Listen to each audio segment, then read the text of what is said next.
Welcome to Entrepreneurs and Leaders, and today we have Matt Friedman with us. Matt is an international human trafficking expert with more than 30 years experience. He's the CEO of Mekong Club, an organization of Hong Kong leading business which have joined forces to help and all forms of modern slavery.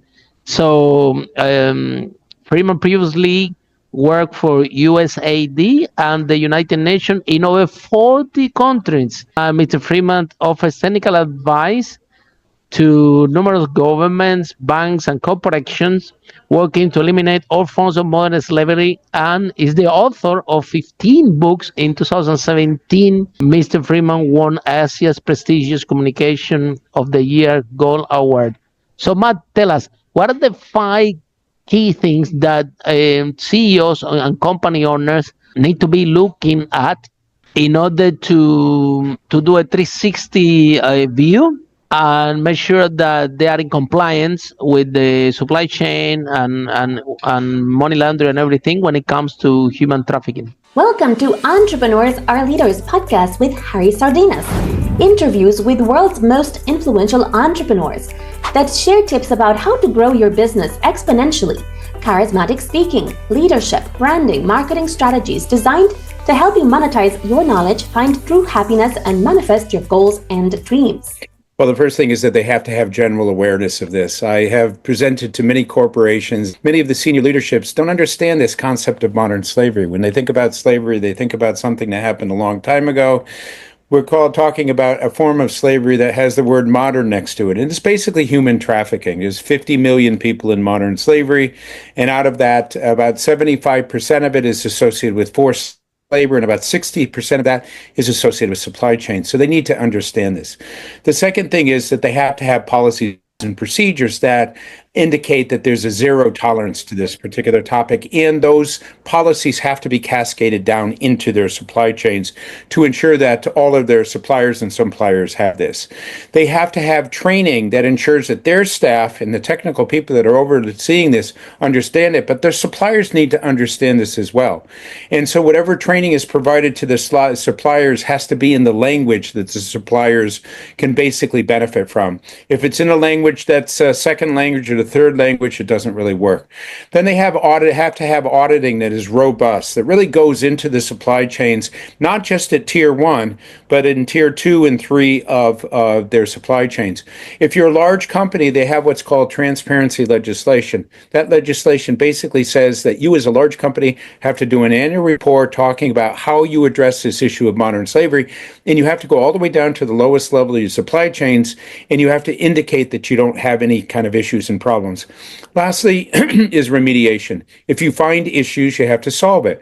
When we're dealing with sweatshop situations, for example, where people are being exploited, you have a certain number of people who are disenfranchised. And so you have to make sure that if you find this in an audit, that you're able to address it and address the needs of these particular individuals to get them back home if they're migrants, or to sort out their legal situations, health, psychosocial issues, and so forth. And so all of these are major components that have to be addressed when it comes to leadership understanding this issue of modern slavery.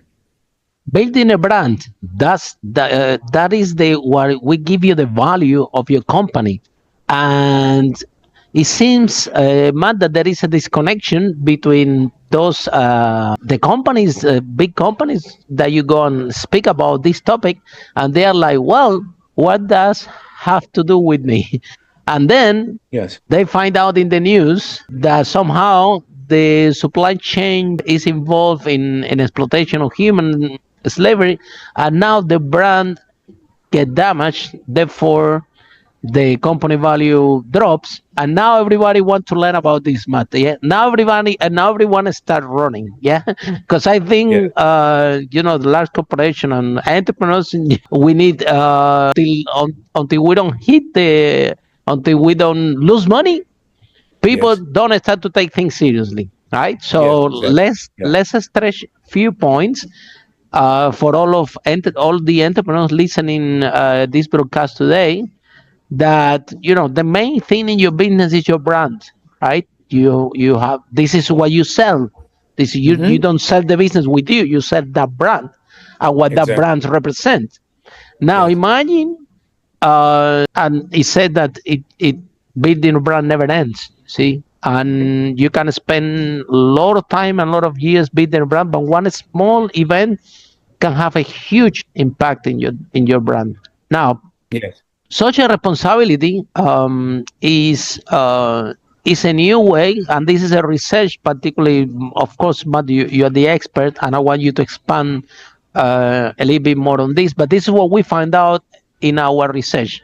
We find out, number one, in a broad research that we did with a partner company in United Kingdom, we find out that people prefer to work in companies that they are more social responsible, meaning they so they're companies that look after the environment, companies that give money to charity, companies that look closely to the supply chain to make sure that there are no human trafficking. Now we find out that people even prefer to get paid less, listen carefully, and work on those companies rather than work on the other company. In the other side, when it comes to customer retention and customer loyalty and long-term value decline, also the research find out that those companies that they are social responsible, they are more likely to have large retention of clients and have a lower cost of customer acquisition. So actually, you can make money and do good and be the powerful brand doing that. So Matt, why you still keep finding challenges to the companies with the people that you talk with, that the people they think that they they say, well, what this guy is talking about have nothing to do with me. I'm just a business owner. I'm a manager, CEO of a large corporation, and I don't know why he's talking about human slavery. They have nothing to do with me, and and it's actually really connected. So why do you think that is a big? What is the blind spot? Why this is like that? It's a very good question. I often get in front of audiences of 100 people. And about 3/4 of the way into my presentation, I asked the audience, how many of you knew even 10% of what I was talking about before I said it? And out of 100 people, I'll get 2 or 3 hands. Part of the problem is that we don't do a good enough job of educating and informing people, especially within the corporate sector, of the risk of human trafficking. If you don't know about an issue, you're not going to care. If you don't care, you're not going to do anything. But I want to go back to something you said a few minutes ago about like the sense of employees being within a company that basically focuses on something like this. I went to Bangladesh, I went to Sri Lanka, I went to Malaysia, I went to these countries to provide training to a particular bank. And when I got to the bank, they asked the same question. Well, I don't really understand why you're doing modern slavery. We're a bank. We don't have anything associated with this. And after I did the presentation, they were like, oh, wow. I had no idea that this was an issue. But yeah, at my bank, I saw this situation and I saw this type of transaction, and you're right, this is out there. But another reaction that they had was, wow, my bank cares enough to come and train me on this particular issue. This issue of human trafficking is terrible. The fact that they care about that makes me feel good about my company. I'm really kind of pleased about that. Another thing that we say too, and I'll use banks as an example, but it's the same with manufacturers and retailers, is the Bangladesh has a huge manufacturing. Most of the clothes of the whole planet gets produced there. Exactly. And now so, imagine that you're wearing a cloth with a brand, and down the line in the pipeline, I may have it right here. Yeah, exactly. And who wants to wear clothes that have, some association with modern slavery? So, I mean, it's really important for these companies to understand this. But on manufacturing, many of the manufacturers had, the brands were only auditing tier 1 factories. The legislation that I mentioned says you have to go all the way down to the lowest level, which means that all of a sudden you have a shoe company that maybe they were only doing 2,000 audits. Now they have to do 10,000 audits. But this gives them more insight into whether or not there's issues and problems within their supply chains. Yeah, and we have a personal friend that is a big fan. I have a lot of knowledge about what you're talking about. He's one of the author of the book Global Conscious Entrepreneur. His name is Sagar. and he's a great advocate, and it talks a lot about specifically in the supply chain, yeah, and how ethical has to be this in order for us to get a sustainable world. We have a planet. We are using a mobile phone, and some elements, can come from China. The other one from the mineral can come from Africa. The plastic can come from United States. The company could be. So we are all somehow interconnected, and I think that if we develop our world sustainable, we're gonna have less wars, less problem, less pollution, less everything, and all the problems we have is it because this disparity, right? And this constant fighting for territory. Yeah, I think that we have managed to, as a human being race, to overcome that. I think it's Exactly. our animal instinct. The always fighting for territory, right? Yes. However, the whole thing is that parallel to that, the consumer, Matt, has the power over any political thing. So I think that it's better the kind of work that you're doing, okay, working with the base in the bottom line, on the floor, with from bottom to top. Yeah, I think that we can make a more drastic change, because at the end of the day, the consumer has to buy power, and the more education they get, because I agree with you 100%. I don't think that anyone will be comfortable wearing a t-shirt, or a watch, or having a computer or a certain device, knowing that someone were exploited somewhere else in order to get that product to your hands, just to save a few bucks. I don't think that the consumers now, they're getting very savvy. Yeah, we have there is a lot of progress in that topic. Uh, um, Compare what before. I think that, Matt, you and I, we are we have certain age, so we are from the generation of waste, and we don't Yes. care about anybody, about anything, and about Yes. anybody. This is our generation. Fortunately enough, we have a new generation where they are more conscious. They are aware that they live in a planet that have issues, that have challenges, and they know that they will live in this planet, and somehow they are more conscious. But still, where do you think that the biggest work needs to be done, and in which countries, Matt, we have to keep reinforcing the concepts about global conscious entrepreneur? You can make money and do good. Be careful with saving costs, doing your saving costs in your company, because you might be involved in certain human exploitation that can affect your brand. So where do you think that we were at the point? Shall we start from the big company? Shall we start from the startup? Where we start to amplify this message? Well, I mean, I think the brands need to understand it first, because they have the resources to ensure that when they work with their suppliers, they're able to make sure that the systems and procedures are in place to protect the organizations. But just as important is working with the suppliers themselves. I spend a fair amount of time with suppliers, and what I hear from them over and over again is there are expectations from the brands that we're supposed to do things, but we don't really know what it is that we're supposed to do. And we don't ask the questions because we're afraid if we do, it'll out the fact that we don't know what we're supposed to do. So what's really important is for there to be training of the suppliers in the local language to help them really understand how to protect themselves from modern slavery. For example, an indicator of modern slavery is that a worker has his passport or his official documents taken away from him. And the reason why that's an indicator of modern slavery is because he can't leave the factory because he needs those papers. Or an indicator would be that a person pays for their job. They go from Bangladesh, let's say, to Malaysia. And as a result of that payment, they have indebtedness. And that indebtedness is called debt bondage, because the person person can't leave that job because basically they have to pay the debt back first and so forth. So these indicators, if they are not known to the suppliers, they don't know what they're supposed to do.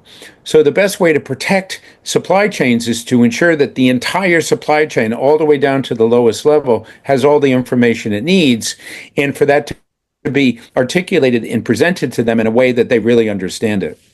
We don't want them to see it like an expense. We don't want the entrepreneurs to see this like an overhead.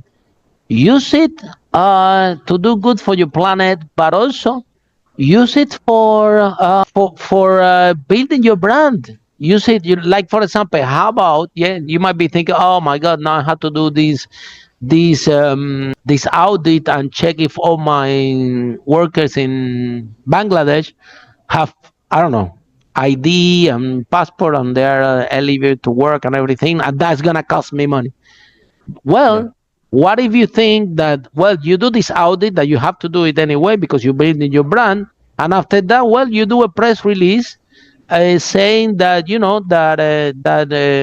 that you're happy that you conducted this survey in your supply chain, and you find out that, I don't know, 90% of the workforce, they were everything compliant with everything, and with the other 10%, the company is working to make sure that they meet the guidelines in order to achieve 100%. Look how easy, right, is for you to do good and to let everybody know that you're doing good, because I think that that will start like a snowball effect. This is true story. I cannot mention the company.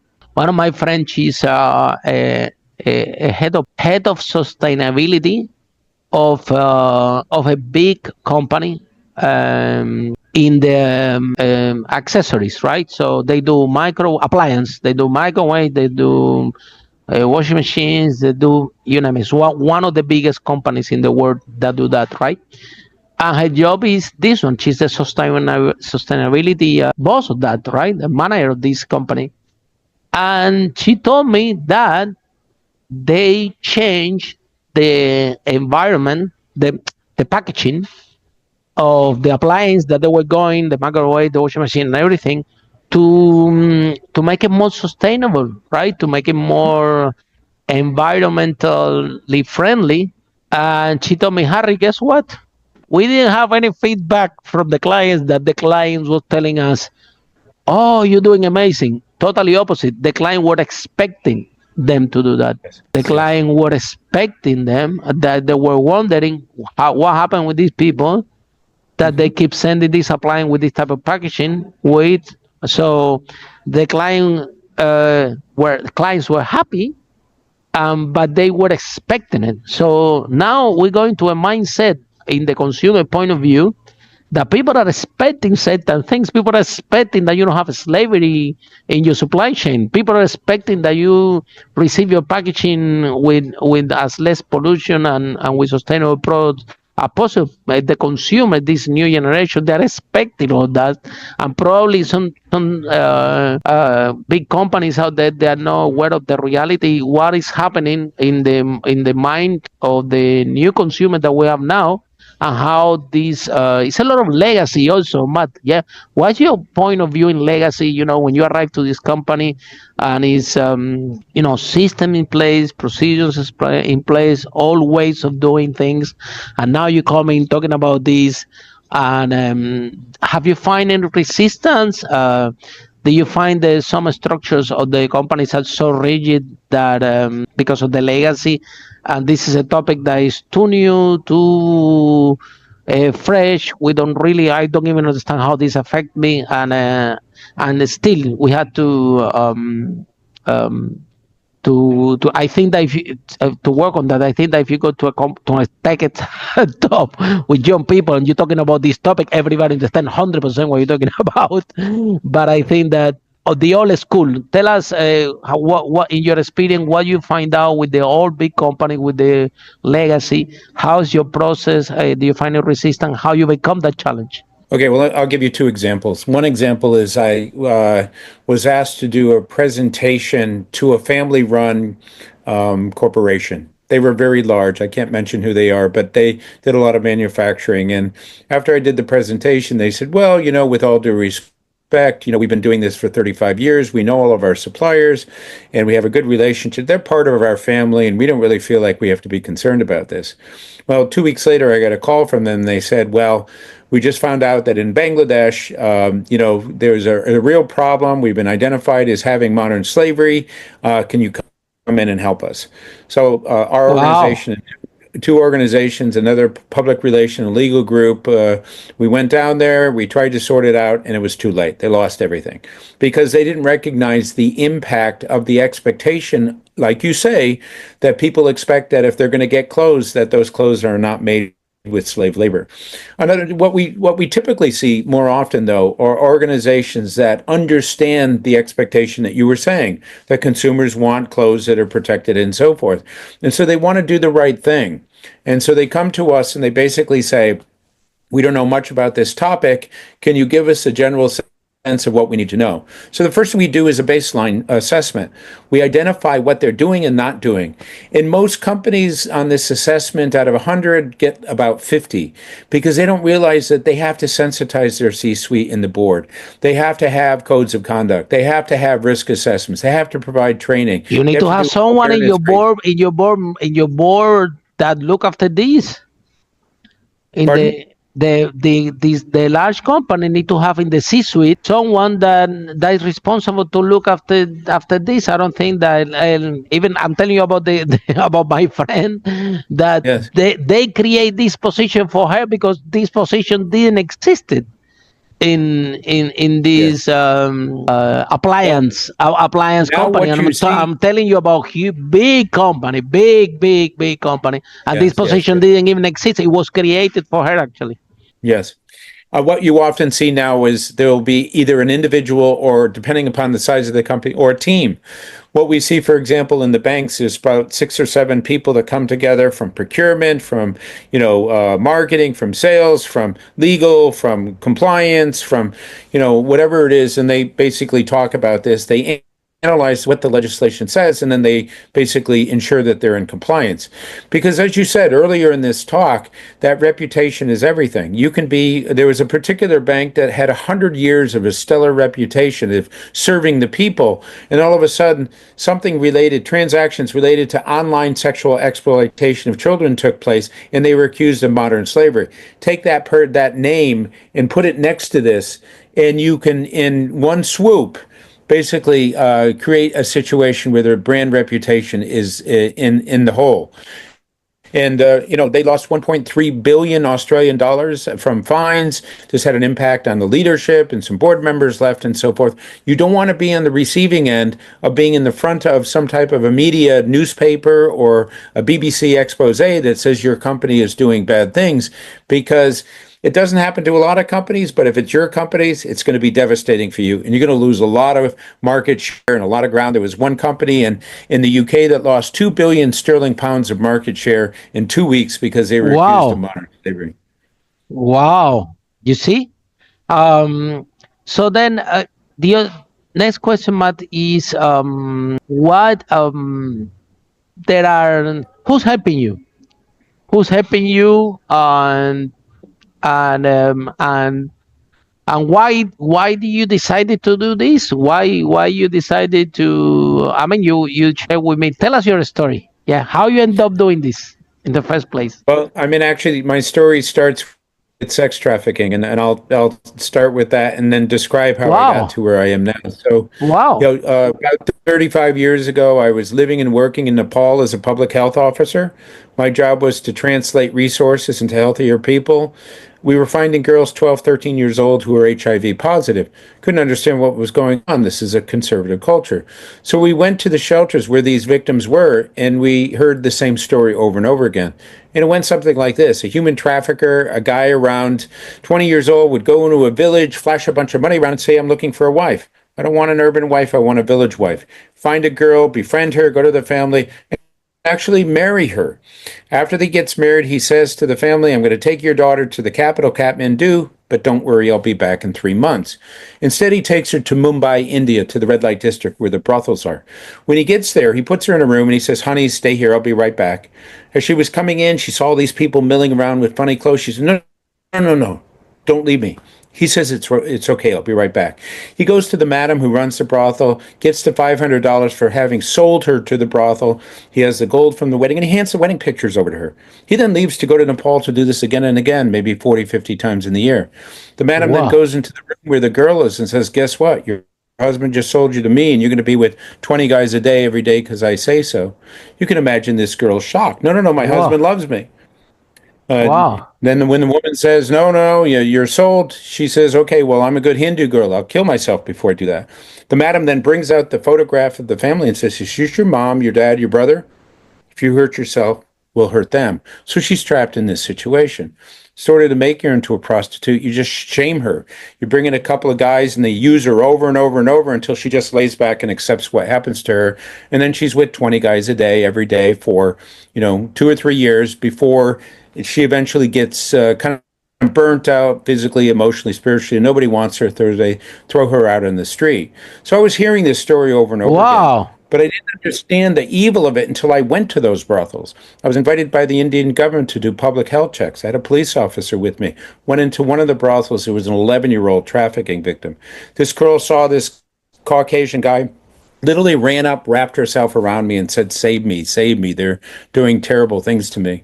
I turned to the police officer and I said, we need to get this girl out. He said, we can't do that. So what are you talking about? You're a cop. He says, if we try to leave, we'll both be killed. To make a long story short, we left. We came back with a lot more police, but of course she was gone.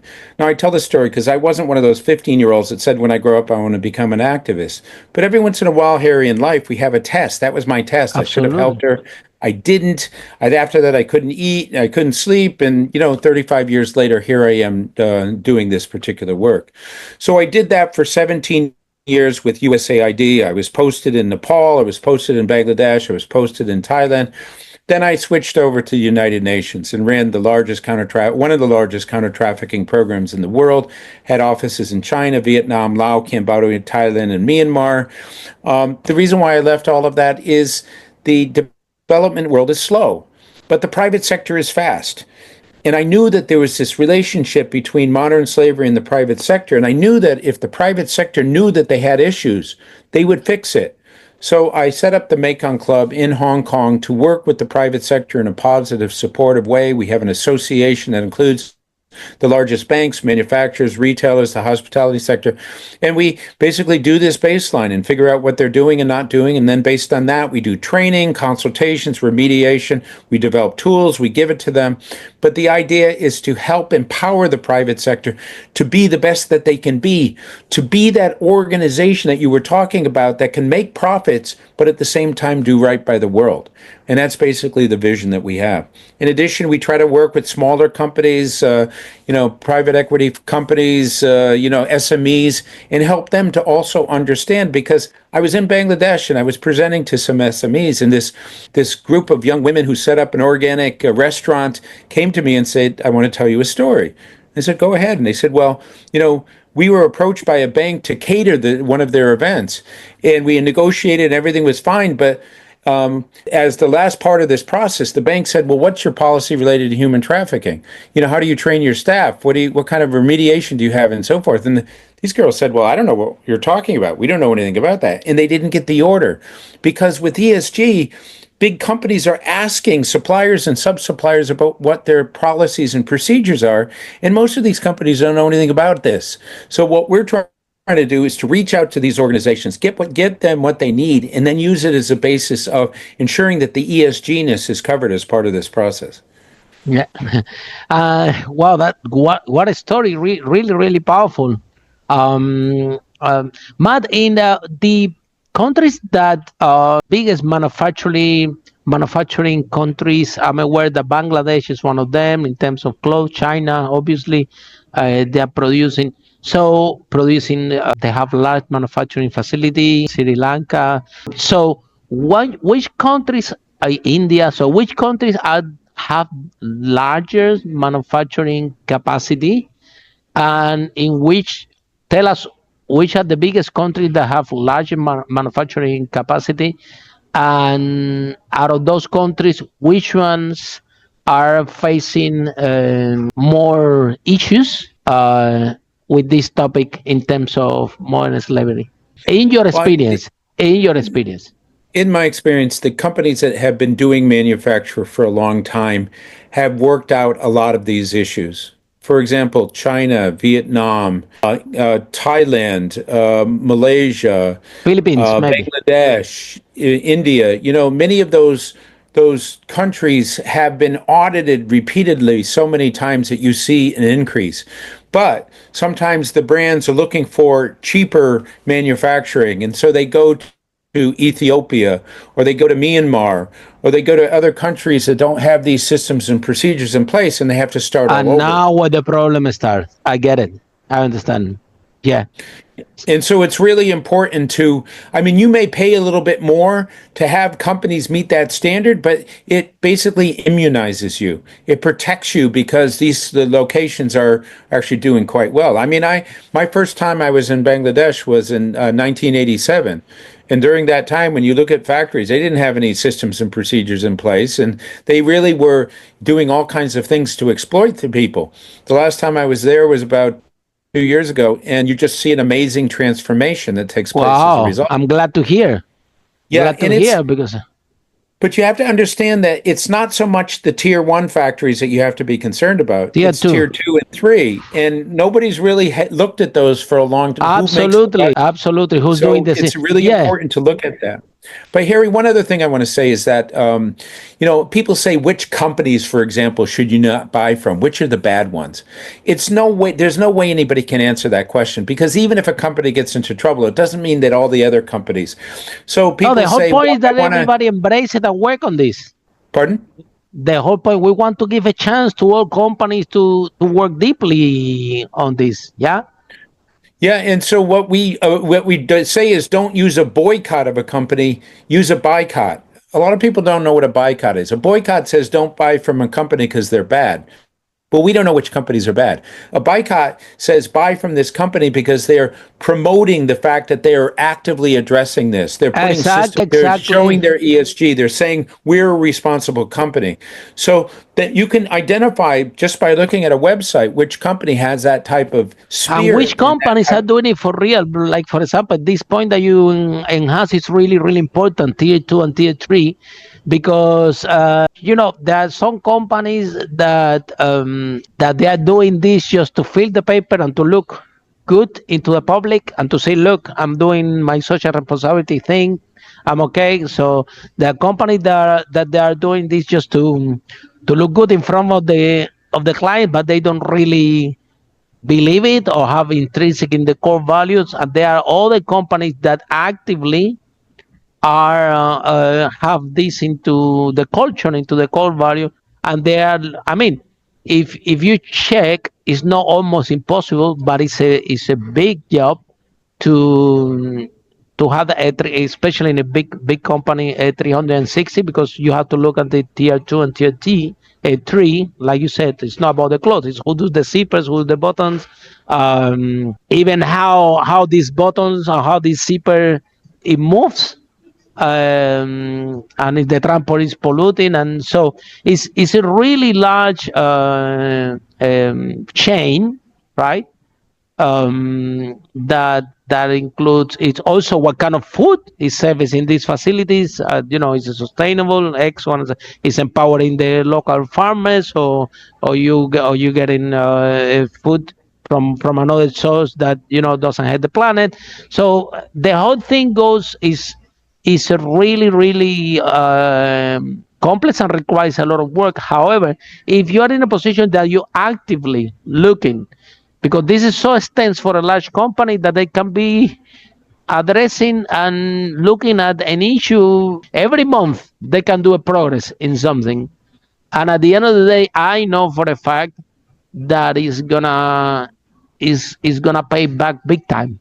It's gonna pay. Well, if I can give you a story Yes, go ahead. related to that. Okay, Go so there was a large tobacco company, and they knew everything from the CEO to the tier one farms, but they didn't know And they tier thought two, that they were three, or okay. four. They thought that they were okay. Yeah. Yeah, yeah. So the globalization, you just go to the tier one, you don't worry about that. And so they wanted to ensure that their business didn't have any forced labor. So they hired an organization to work with them to go all the way down to the lowest level to make sure there was no forced labor. So I happened to be at the debriefing when this happened. And during the debriefing, they said, yeah, we found some child labor and some forced labor and we fixed it and so forth. But that's not the message we want to convey to you. The Absolutely. message was that we understood everything from CEO to tier one, but there was a black hole below that. We had no idea what was happening there.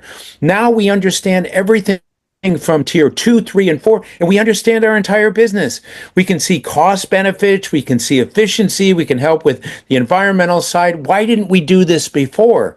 So those companies that are resisting looking at their entire supply chain are losing an opportunity to fully understand the fullness of their entire business, which could result in some additional very positive things that they wouldn't have thought otherwise if they had not done that. Absolutely. And then they have to do the math because long term value, customer retention, and the value of a client, and it comes in the long term. This is something that I did personally. True story, right? My first company, it was in property. We managed to sell over 5 million, and at some point, I'm paying a lot of electricity.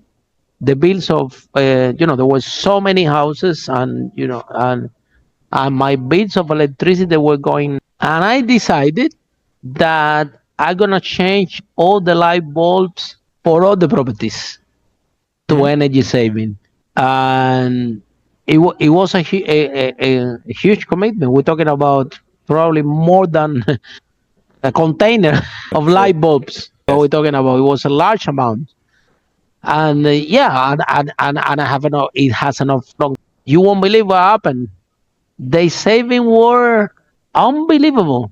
The amount of money that we save in energy bills just by doing this, and happen to be that those energy saving lights that we bought, they have longer lifespan than the other ones.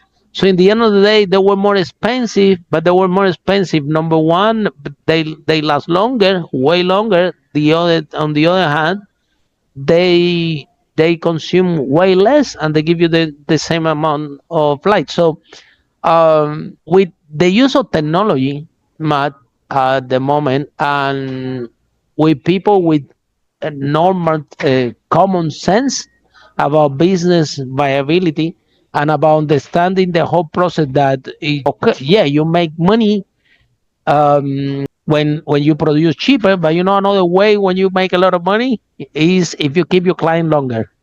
If your Yes. brand doesn't get damaged, Yes. Yes. you can exit your company 10x, 20x.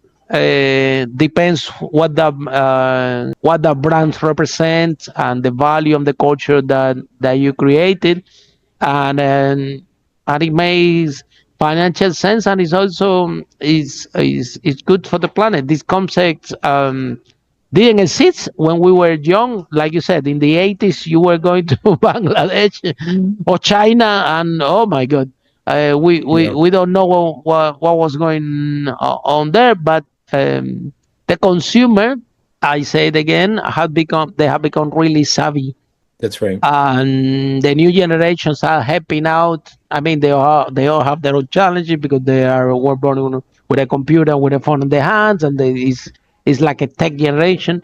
But they are very conscious. You will be impressed. You will be impressed how an 18 or 19 year old, when we talk about these subjects, how aware they are of the topics, and but also, Matt, there are things that governments can do. Okay, for example, United Kingdom, when I base in London, they decided one day that there is not going to be more plastic bags in the supermarket, Yeah. and if you want it, you have to buy it. And is they put a price. It was not like 20 cents, and then it's like a pound, and you can buy a solid one. But guess what happened? It goes into your brain to the point like I remember myself, right, walking to a supermarket and going back 5 blocks back to the house because I forgot the bags. It goes somehow inside you, like, man, I forgot the bags, and coming back, you know, rather than I'll buy it. You know what I mean? The collective, I think, and the government has a lot to do with a lot to do to implementing policies to work together, because I think that this is a job not only from the consumer. Government had to play the role in and enforcing, to companies to be responsible for the supply chain. What do you think that would be the role of, if the government need to have some role in this topic that we're talking about, or just is an auto regulation process where the consumer have the last word, and companies, if they don't adapt to this, they die, or do you think that governments actually can help to speed up the process? I think where the governments have been effective is the US government, the UK government, Australia, Germany, Canada have what's called transparency legislation, which basically says if you're a big company, you have to look at your supply chains, ensure that you don't have modern slavery, describe what you're doing, and then have that be signed by the board of directors and given to the I government. hear that India is doing progress on that. You I see hear. progress. Yeah. Actually, I mean, I guess the fundamental question is, like, going back to what you were saying about plastic bags, you used to get them and then you throw them away, and then all of a sudden you were told that you had to pay for it, and then you were going to go home and you come back and you have your plastic bag. I've done that too here in Hong Kong. We have that type of thing. What companies need to do that don't know anything about this topic is to work with an organization like us to help them understand it, to determine where they are, put the systems and procedures in place, and then move on. Once they have been immunized, once they have these codes of conduct and the trainings and the e-learning and so forth, they don't have to worry about it. It's when they don't have that they have to worry knowledge. about it. Because as you 100%. say, the customers are, if they hear that a company is doing something wrong, and they have a choice between, two running shoes, and one of them has been in the news and the other hasn't, it's going to have an impact. Absolutely. So you have to invest in yourself. Absolutely. You have to invest in yourself. Yeah. And that's why, whether it's pollution or the environment or water or modern slavery, organizations like us are there to help companies protect themselves from themselves. And also, you see, I hear some companies, or that they go to certain country to extract minerals, and they even bring their own water and their own food, and they don't create a job or anything in the place that they are extracting those minerals. So that doesn't sound good. Yeah. You see, they say they go to a certain. Yes, go ahead. I was just going to say, Harry, like that's an issue for different companies. If It you look at happens ESG, a lot. It happens. So prior to COVID, ESG companies would cherry pick the G and the E. They wouldn't pay much attention to the S. So let's say that it's an electric car company. And so prior to COVID, they'd say that all of these E indicators, we're doing right on carbon and we're doing governance. And then COVID hit, and all of a sudden people were saying, well, wait a minute, companies have to have, can be contributing to making the world a better place. They have to be responsible and so forth. So now post-COVID, the E, S, and G, they want to regulate it so that you can't just cherry pick what the indicators are. You have to put the S indicators in there. But if you're a car company, where does your cobalt and lithium come from? It comes from the Congo. It's highly exploitative. When you put those indicators in, you're going to have a problem. And so ESG-ness also motivates companies to recognize the fact that they can't ignore this topic, because if they do, it's at their peril, because eventually somebody might shine a light on that and say, here's an electronics thing, here's an electric car, here's, something that requires a battery. You guys aren't doing anything. And that's when they're going to lose their customers. Yes, like you said, tier 3 and tier 4, where this mineral is coming from, how it's extracted, what kind of companies extracting these minerals. Are they creating jobs in the local communities and they are employing people from the local community, or this type of company that could be certain country in Africa, and they just arrive, they bring their own water, they bring their own workers, they bring their own food, they bring their own tomatoes, they extract everything, and Yeah. then they leave. Yeah. And it happens a lot. No good. So no good. Yeah, that makes sense, but it happened. Yeah. So Yes. Yes. and then and then even so the manufacturer, if you have a product or service, you should be that we have to look at this 316 and look deeper, and it's gonna pay off big time. Yeah. It's gonna pay off big time Exactly. because, like I said, the most important thing in business is clients and long-term clients. If you have that, you have business for life, Yeah. and the And that's clients are based on becoming very trust. savvy. It's based on Exactly, trust. Yeah. based on trust and based of your values. At the end of the day, we talk about this a lot. We always say, well, to have good employees, the value of yourself as a company need to match the value of the employees. That's what we talk about, having good employees in these companies that doing social responsibility. But at the same time, the value of the clients had to match the value of the company, had to match the value of your clients. And we have a population, a growing population at the moment, that they actually care Yes. about other people, and they will actually can live in a sustainable world, and they have buying power, and they will Yeah. decide. So, Matt, Yeah. thank you so much. I think that this interview has been fantastic. Not too many people talk about this topic. I love it. I Yeah. love it, and I talk about a lot. Yeah, but I have to be honest with you. I only know few people that know about this topic, and we need to create a movement to create more global conscious entrepreneurs that they are more socially responsible, and we overlook 360 what type of product we buy, and what kind of company we want to support when we buy with Yes. our buying power. Okay, thank you so Well, much, thank and for you, all, yeah, pleasure. Gary. Appreciate it. Great questions. I enjoyed the conversation. And Briefly, Matt. So, if people want to know more about you, how can they find you? They want to read your book, or tell us your website. How can they find you? If people want to help you, to collaborate with you, how can yeah, they I have find you? two books that are out recently. Where Were You? It's an Amazon. I It's like on the title. Amazon with Where were Penguin. you? Brilliant. Yeah. Yeah. And the other one is Awakening the Advocate. They're both Penguin Random House books, and they recently came out. Wow. And yeah, the other thing is our website. The name of my organization is called the Mekong Club. .org is the address. And the reason why we have that name is because it doesn't mean anything. And so when you're working with the private sector on this topic, you don't want human rights or human trafficking in the name.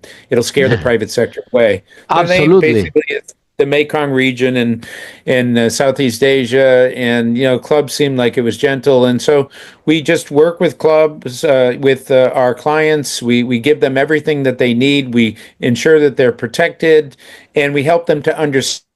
Once again, and you made this point many times, and I'll say it again, you can make a profit, and you can also Do make the good. world a better place. And by doing that, you're Absolutely. being heroic, and companies can be heroic. We help them to reach that potential. To become a hero for the Become clients. a That's exactly. the whole role. You want to have a big brand, you want to have a big company, become a hero for your clients, and you will see. Absolutely. You will see. Absolutely. Thank you so much, Matt. And for all of Okay. you following Entrepreneurs and Leaders, see you in our next broadcast how brave entrepreneurs like Matt are doing businesses to make the world a better place. Bye for now. Very good. Thank you. Bye-bye. Follow us for more on charismatic speaking, leadership, exponential business growth, branding, marketing, strategies designed to help you monetize your knowledge, find true happiness, and manifest your goals and dreams.